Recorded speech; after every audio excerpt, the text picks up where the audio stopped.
Jim Sprinkles here with day 12 of my 30 days of world building. Today we're talking about the what ifs of our world, so let's get world building.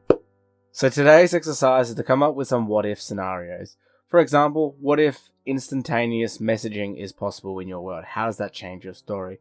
What if teleportation exists? How does that change? And come up with some scenarios and drill down some big and small things that would change your story based on these minor changes to the world. Carrier birds cannot be used in my world to send messages because the winter swan picks them out of the skies, so instead they have to train foxes to go through warrens and burrows, avoiding predators as well as the winter swan. Now this can impact my story because maybe an important message for the hero to get reinforcements never gets sent, or maybe something goes wrong and a fox gets eaten by a polar bear, just a natural predator.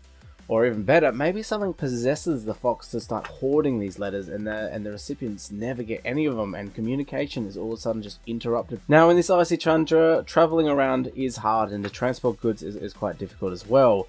So what if they had to use some other means of travel like sled dogs, and how is that going to change my story? Because without sled dogs, there's no travel, there's no movement of goods. So a wounded or sick sled dog can cause one to be stranded out in the icy tundra and can lead to death. What if spirits of animals and the dead roam freely at night and wander the night skies? What would that impact my story?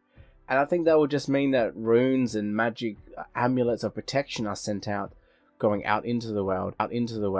And that means that if one loses it, or if someone falls down a gorge and the amulet breaks, they're no longer protected from these wild spirits that might want them dead. And just like that, those little what if scenarios have changed my story and changed the mood of it all as well. But that's day 12 done. Let's move on to day 13 when we start talking about plot hooks.